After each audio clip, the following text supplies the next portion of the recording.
Okay, welcome everybody to as you know, a different edition of Keeping It Real. And today I have the pleasure of, well, I won't say introducing because so many of you know her, or I know you've at least heard this person's name in our company before.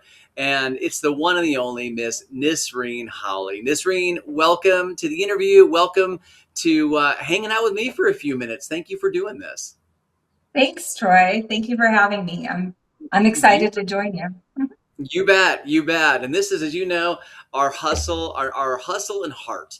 And this is where we're going to dive in a little bit to who the person really is, what they do in their business, and a couple of key takeaways for you as well. And obviously, I saved those to the end for good reason. So, Nisreen, let's get started. Tell our audience and our company who you are outside of real estate and how that person shows up for your clients today. I love this question.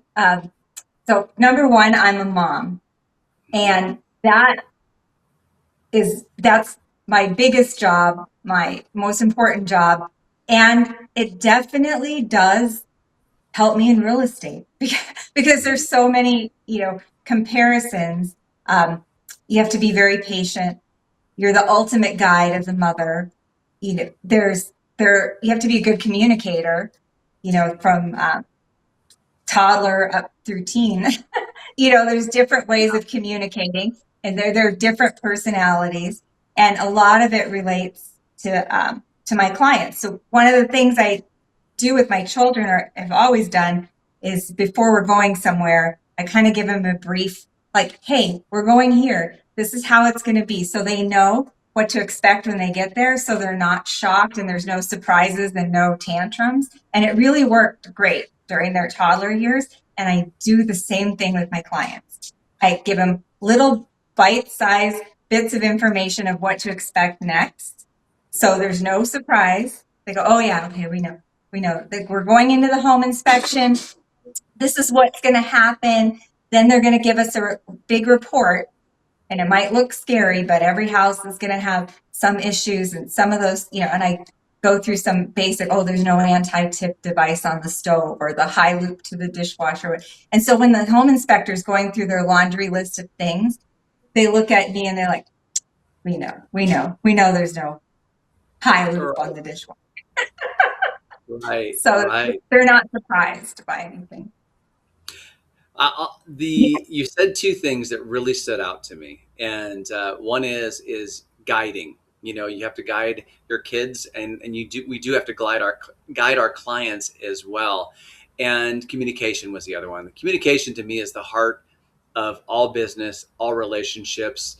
Communication is what makes our world go round. And if you're a good communicator, um, you not only own the conversation, you own the transaction, you own the environment at the same time. And I experienced this from you recently. You took my wife and daughter and I through a home that you had recently listed, and you were an amazing guide and a phenomenal communicator too.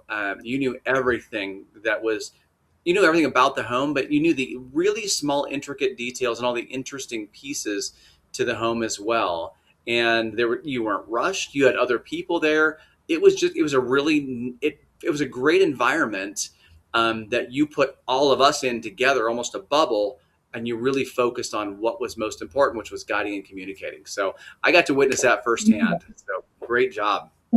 I'm so glad you guys came to see that house. It's really Oh, amazing. well, thank you. It's a beautiful, beautiful property. So let Yeah. me ask you this: What did you? Why did you choose real estate? And more importantly, why do you still choose real estate to this day? So I was thinking about this. I think real estate chose me, actually, because my grandfather was a real estate investor in Phoenix, from in the 50s, 60s. My parents, both my mother and father, were realtors. My aunt is a realtor. So I naturally felt comfortable in that environment, and it just seemed like the thing I should do. Why I'm still a realtor is because I absolutely love it. I love all the stories that people tell me. I love being a part of their joy when they're upsizing because their family's growing, when they got a job promotion, so they have to transfer. And, there are some hard parts to it, but I do actually enjoy helping to make people's life easier when it's an estate sale, when the reason that they're selling is maybe a divorce or something like that. But just giving them that one less thing they have to worry about, like, Hmm. hand me the keys, let me get it taken care of. So I I just really love it. And all the people I get to meet in our network and other brokerages, and in addition to the clients, have made some terrific friendships from our network and from the clientele. Yeah, well, it's something you're so good about as well. I mean, this series is all about hustle, but it's also about heart, and you do blend both those so well together. There's a reason you're a top producing agent in Sedona, Arizona, and the surrounding market. I mean, that's Sedona being a resort town and a second hometown. It has its challenges for sure. I mean, it is beautiful, but it's not cheap to live in Sedona either. It's And true. you do such a great job. And I'm going to touch on communication again because you hit a lot of the modalities in communication. It's not just what comes out of your mouth; it's what you do. And you just got through mentioning that something you do on closing day. What do you do on closing day? Yeah, It's closing day. it's cupcake time. So Yes. that's the second part of who I am too, is a baker. And Hmm. so I really do enjoy baking. And again, you have to really enjoy, what you're doing. That's ultimately it.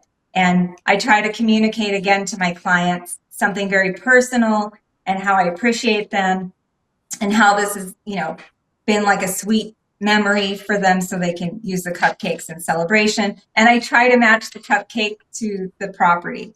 Hmm. So if I can. No, it's super cool. I mean, I've tasted these cupcakes, at least a couple of flavors of cupcakes that you've done, and they're gorgeous. I mean, these are things that you would buy in a bakery, and that's a nice little touch. It's something different that not every other agent's doing. It's not a here's a bottle of wine, congratulations. This is something that came from the heart, came from your home into their home, which is really, really cool. So I applaud you for doing that. So, Thank okay, so you. tell me, what do you do consistently that most agents that you see or feel like they're avoiding, or maybe they would want to make excuses around that?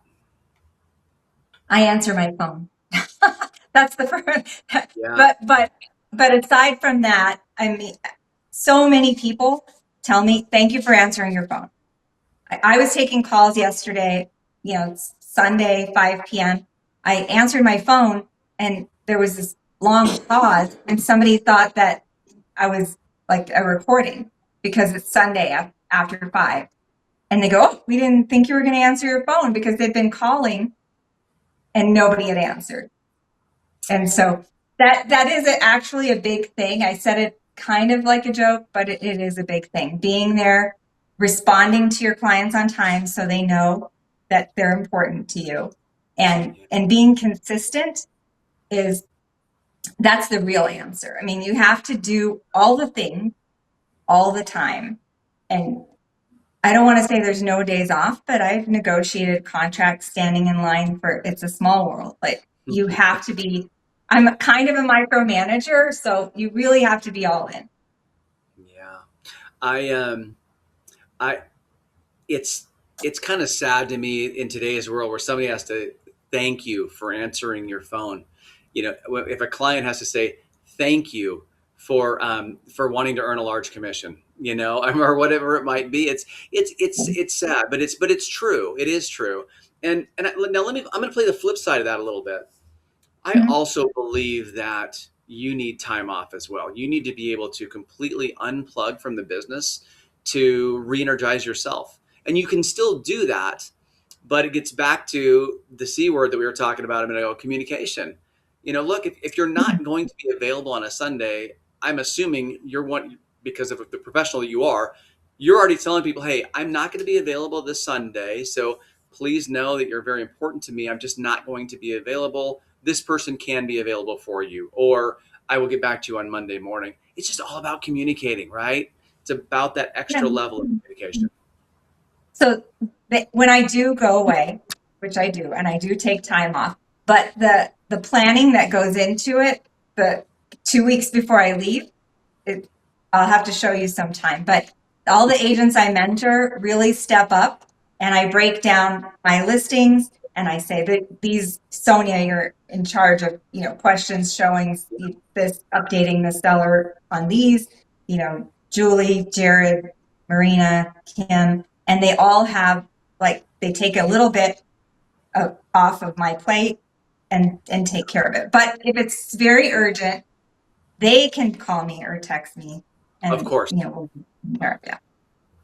Of course, and that's a key. And I won't go too deep into this today, but important to note for all of you that are watching is Nisreen mentors a fair amount of agents. It's in her DNA. She loves to teach and coach and help bring others along the journey. And in doing so, it's okay to ask for a favor sometimes when you're doing that.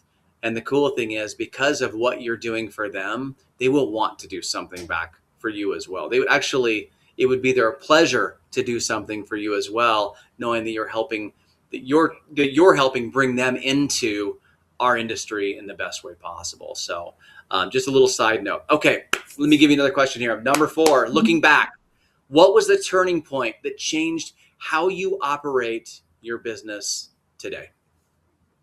So I have a defining turning point, and that was when I got divorced in 2016. So prior to that, was a part of a husband and wife team, and my husband was the front person. He was on all the signs, he was on all the marketing, he was on the cover of the AAR, the magazines and all that, and I was sort of doing the back end, the organizing and the logistics. But after that, I had to be the solo person. I had to fly solo without a partner or a team at that time, or any safety net. And doing it solo like that was a defining moment. That's really when my real estate career turned. There were actually people, I realized there were actually people who didn't know before then that I was a licensed realtor since 1999. So they did, but they didn't know that until 2017. And when I hit the ground running, they said, "Oh, you're good at this." I said, "Well, I've had some experience." Yeah, I love it. It's tough to find. There's many defining moments in our lives, right? We never know what those are going to be, but that took a difficult situation in your life and really turned it into a blessing. Look what you're doing today. Did you ever It did think? force me. Yeah, it forced me to put myself out there, which I Yeah, wasn't comfortable with, and I know a lot of new agents are not comfortable with. But yeah, I had to go out on social media. I had to announce who I am, what I'm doing, where I've hung my license, and be consistent about that as well. yeah. Well, clearly, you've done a lot of things right along that journey, and I commend you for that. Taking a difficult time in life and really turning that into something that created an even stronger version of you. That's amazing. All right. Well, here's the biggie. What are 2 non-negotiable tips that you would want to give someone to help them win in real estate long term? What would those 2 tips be? So it's actually, it might be 1 tip or 4 tips, depending on how you look at it. But Sure. there's an acronym that I like to use, and it's just called FATE, because we're in charge of our own fate. I truly believe that. And the F is for focus. You really need to focus on what you're doing, be committed to it. And the A is for authority. So you have to be an authority on what you're doing too. You can't just wing it. You have to study. I had a listing appointment this morning. I didn't just drive out there and take a look at it. You have to research before you go. If you have to know all the neighborhood, everything that's sold, everything that's for sale. You have to have all your homework done before you talk to the client, before you go to that appointment. So be the authority. So focus, be the authority. And T is your tribe. And that's our whole network of agents. And in Berkshire Hathaway especially, and all other brokerages. And that is, you have to work well with your tribe, you know, communicate well with them, all the same things you do for your client, answer your phone for them, you know, be patient with them, help them when you can. That really will grow your business a lot. But I see a lot of agents not wanting to share other agents' listings or comment or like or do things online with other agents. And it's just like being in a mixer, you know, in person. You wouldn't not talk to them. So you should Right. also engage with them online and support your tribe. So be focused, be the authority in your area, support your tribe, and then E is for emotion. So you have to have the heart. You have to love what you do, or it's just not going to work out. Yeah, you're so right, and I love that you've got the acronym behind that because you remind yourself every day because you're in each of those buckets every single day. And you know the thing about Tribe, like you mentioned, you know, how do you work with other brokerages as well because they are part of it's our industry. And by focusing on our industry, by being the agent that the other agent says, oh my gosh, most amazing agent I've ever worked with, be that agent, right? Deliver that unreasonable hospitality to someone else, to everyone else that you touch. And it's something you're really, really good at. But you have a certain level of focus to understand those 4 points in your business. And when you can simplify your business down to 4 focus points, down to 4 main points, and put an acronym behind it, that makes your job so much easier right there because you're not questioning what you should do. You already know what you should do.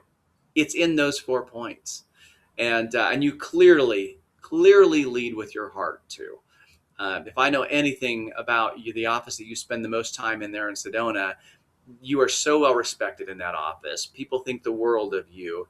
You're just a shining light, and you're a shining light in the town of Sedona. So I want to thank you for spending the time with me today, Nisreen. You are a gem. You're a true gem in the company. You're a gem for the industry because you do things so well with everything that you do. Now, the question, how do you get a hold of Nisreen if you need to? If you have referrals coming into Sedona, Cottonwood, any of the surrounding areas, even Flagstaff, how do you get a hold of Nisreen? Nisreen, let everyone know how to reach you. Well, you can reach me just about anywhere. On Instagram, I'm at Sedona Homes. My website is Top Agent Sedona. I am Nisreen Hawley Realtor on Facebook, LinkedIn, TikTok, Nextdoor, YouTube, anywhere at all. I love it. And Holly is Hawley, by the way, not Hollly. I Yes, want to throw that not out there just not in case. Christmas Holly, but Right. HAW. Yes. Yeah. Yes. Well, Nisreen, thank you so much for taking the time. It means the world to me. I know that it takes finances out of your day to do this. So I really appreciate you sharing with so many others about what makes you tick and really some different things that hopefully they can focus on in their business as well. So I hope you picked up some great tips today. Feel free to comment or like or share whatever you'd like to do. But if anything, give Nisreen a big thank you for spending the time also. So thank you so much. And I look forward to seeing you again very soon. Thank you, Troy. I appreciate the invite. Thank you so much. You bet.